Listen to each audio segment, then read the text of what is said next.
What's up, guys? If you're not subscribed, please subscribe. Also, please smash that like button on the video and enjoy the show. And believe me, you have to jump through hoops to prove that you're worthy of that.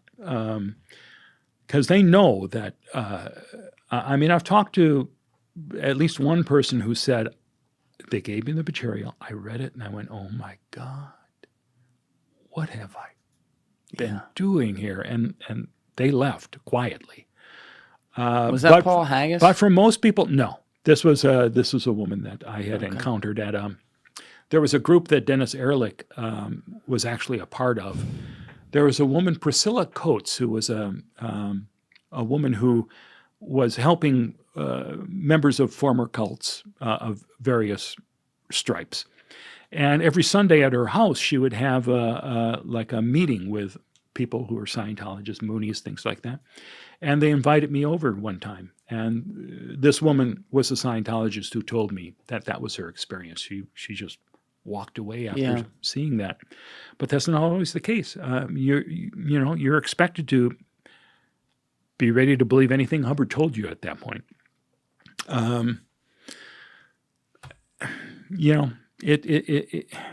It's a fascinating story. It's a difficult story, but I thought that people had to be stupid, but you realize that no, these are smart people. They're dedicated people. They're good people that really believe they're saving the planet.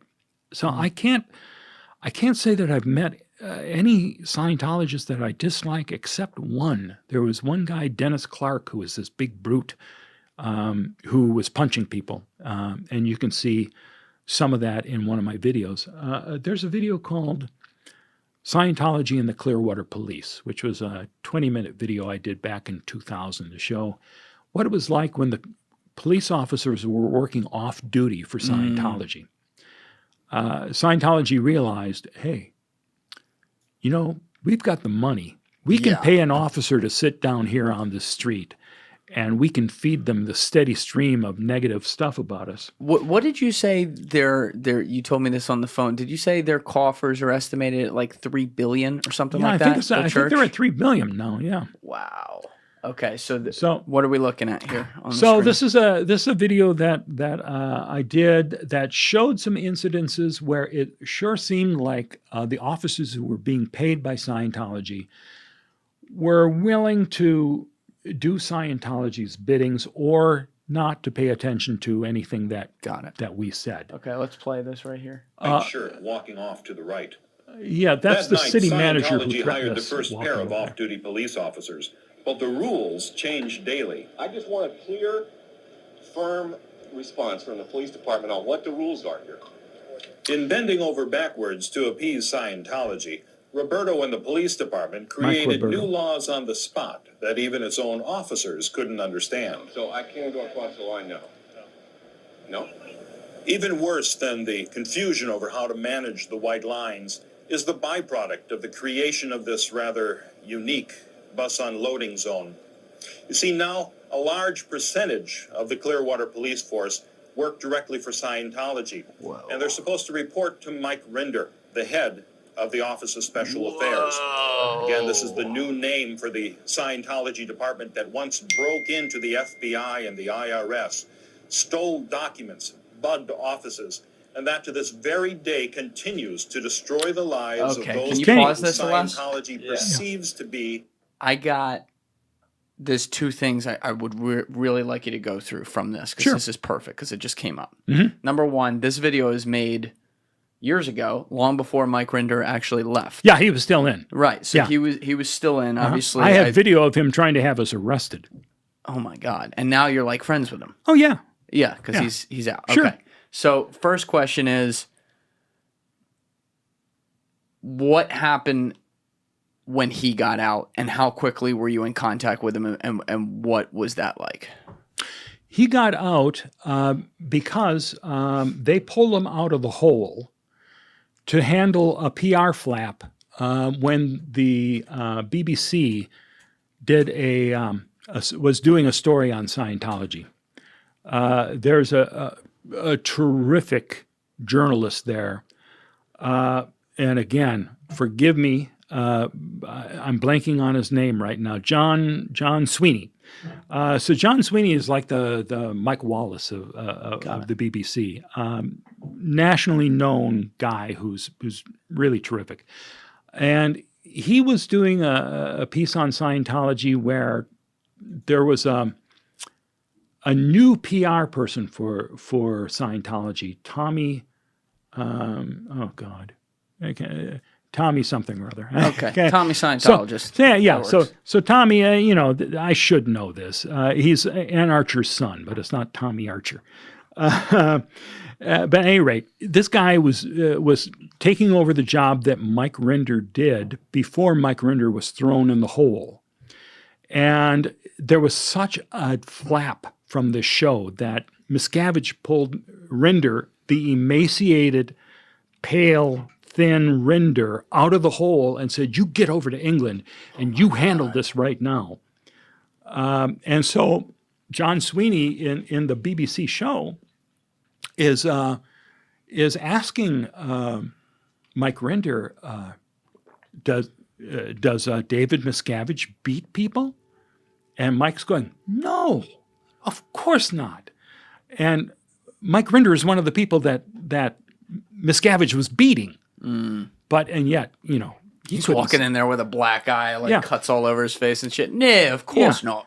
And really, at this point, he looked like death warmed over. So this continued to be a bad situation where Miscavige was furious about how Tommy did and how Mike did. And this was not being stopped. This was still going to air. And things got so bad for Mike when he was over there. He just said, "I'm done. I'm not going back.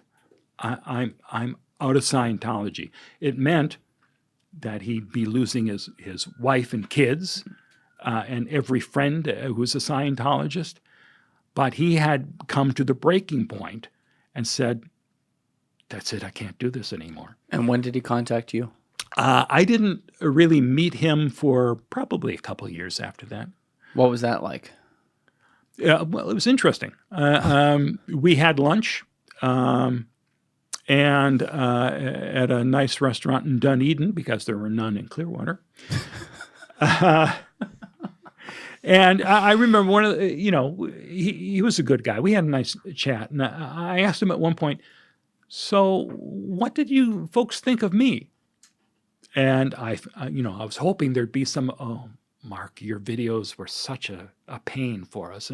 But it was like, "Oh, Mark, you were the friendly videographer who would wave at us. We didn't really think about you."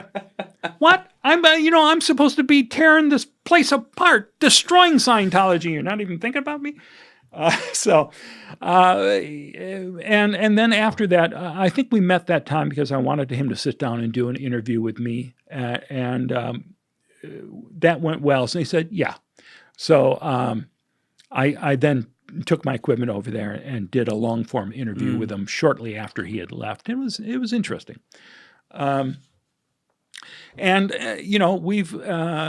we've remained friends. There have been times when, like, I took him with me and Aaron Smith-Levin to talk to the FBI about the racketeering with these buildings. And you said the FBI won't do shit about this. FBI said, if you got to have evidence, you got to have somebody who's in right now who comes out with evidence or says, if you go to this room, open up that desk drawer, you'll find the evidence you need. He owns the buildings. They're all empty. How's that not evidence of something? Well, it doesn't prove that there's some coordinated effort to do this. But if there was someone who could say, "Yeah, here's the planning thing that Miscavige put together about this," but the FBI says we have to go to a court to get a warrant to go in and do a raid. That's the first time the FBI said we need a warrant for something. Jesus Christ! I don't know about that. I'm kidding. Yeah. Some things it feels like they go to these FISA courts. We've seen it. I've had guys on here on the podcast where it's like, yeah, just toss that through, and they toss it through. Yeah. So if they really wanted to do it, they could. They probably could. At any rate, that and we had we hired a new city manager and a new city attorney a couple of years ago, and I had Mike Rinder come in and talk to them to explain what it's like dealing with Miscavige. This is not like anybody else that you've had to deal with. This is a particular problem. And I want to show you one other part of that police video in just a moment, if we can go back to it. Yeah, we can't show that Battlefield Earth thing unless it's a trailer. We definitely cannot do that. It's scenes from the trailer, actually, I think. But what was I talking about? We were talking about Mike Rinder. I actually, in the meantime, if you don't mind, while he's pulling that up, the second thing from that video you had mentioned that I wanted to ask about was the IRS thing. What happened there? That was like a giant war. I think this is really important to describe just how far the Scientology religion's willing to go. Sure. Before we get into that, can you move just a little bit farther on here? You're going to see a scene where we're in the street, and there's a guy who comes after me with a hammer. With a hammer? Yeah. Oh, this section right here. All right, go to 7. I'm with a couple German filmmakers who are trying to interview a Scientologist artist, painter. Press it. And we go to his house, and they're knocking on his door. Thank you for watching the video, guys. If you haven't already subscribed, please smash that subscribe button and check out this clip's full podcast episode by clicking here or in the description below.